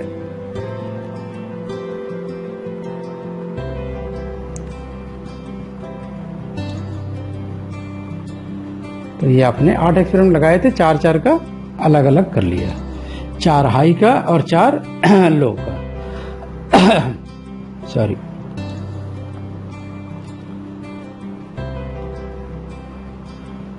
तो मीन स्क्वायर आपका आ गया, मीन स्क्वायर से एरर आ गया, फिर एरर से आपने देख लेना है कि कौन सा सिग्निफिकेंट है, कौन सा सिग्निफिकेंट नहीं है। तो जो सिग्निफिकेंट होगा वो ये वाला होगा। ठीक है, एफ टेस्ट इसको बोलते हैं। एफ टेस्ट आपको करना पड़ेगा। Factor mean square, error mean square दोनों का डिवीजन करके अब आपको ये मिल गया एफ टेस्ट से, which is significant probability table. इससे क्या पता लगा, factor A F shows large effect, very significant, ये सिग्निफिकेंट हो गए, और ये सी बहुत ही कम है तो नॉट सिग्निफिकेंट, और डी नो इफेक्ट, ये ज्यादा सिग्निफिकेंट हो गए। मतलब हाँ, ये पूरा यील्ड को डिसाइड करेंगे, कहने का मतलब ये वाले, ये तो कम हो गया, ये बिल्कुल नहीं है, इसको डमी में डाला था। ये भी कवर हो गया आपका। मीडिया फॉर्मुलेशन हमने डिस्कस कर लिया, फॉर्मेटेशन डिस्कस कर लिया, पेपर डिस्कस कर लिया, ऑप्टिमाइजेशन डिस्कस कर लिया। ठीक है,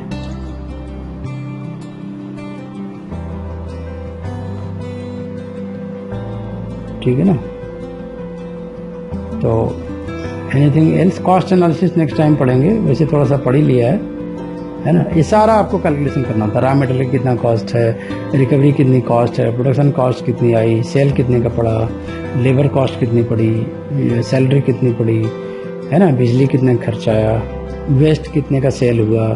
सेलेबल भी इकोनॉमी में आती है, जितनी चीज़ें सेल कर रहे हो और जितना खर्च में, वो करके आपको ओवरऑल कॉस्ट एनालिसिस ऐसी होती है जैसे लेमैन की तरह हम लोग करते हैं कि 10,000 अगर हम अर्न कर रहे हैं तो हमारी 8,000 की खर्च कहाँ गई, है ना, तो 2,000 हमारा प्रॉफिट हुआ, तो वही है कॉस्ट एनालिसिस। और अगर हमारा खर्च ज़्यादा हो गया और इनकम कम है तो वो हो गया लॉस।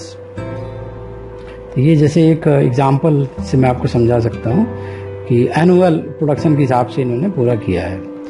ऐसे प्रोजेक्ट एनालिसिस भी बनानी, सबमिट करनी पड़ती है जब भी आप यहाँ MSME में अप्लाई करते हो लोन के लिए, कि भाई मान लो एनुअल प्रोडक्शन आपकी प्रोजेक्ट रिपोर्ट, हाँ प्रोजेक्ट रिपोर्ट, कॉस्ट एनालिसिस देनी पड़ती है कि प्रॉफिट एक्चुअली में हो कितना रहा है, एस्टिमेटेड प्रॉफिट, एनुअल प्रोडक्शन इतना होगा, रिकवरी एफिशिएंसी 40%, तो प्रोटीन इन ब्रॉथ, देखो ब्रॉथ वर्ड यूज किया था ना, ब्रॉथ का मतलब कंफ्यूज नहीं होना, वही लिक्विड मीडिया है ना, इतना आ गया, ईस्ट सेल 40 ग्राम पर लीटर, टोटल प्रोटीन कंसंट्रेशन इतना, तो ये कितने आवर्स रन किया, बिजली का रेट इसमें है ना जोड़ दिया, ऑपरेटिंग कॉस्ट डेज, मान लो करीब छुट्टियाँ कुछ आ गई, 10 छुट्टियाँ आ गई तो 350 दिन ही रन किया, तो उसके हिसाब से इलेक्ट्रिसिटी कॉस्ट, सैलरी कॉस्ट, है ना, वो सारा इसमें डाल दिया। तो एनुअल ब्रॉथ कितना मिला आपको रन करने पे, कितना फर्मेंटर रन किया, 2 साइज क्या थी, 40,000 लीटर, वर्किंग वॉल्यूम था 27,000 लीटर,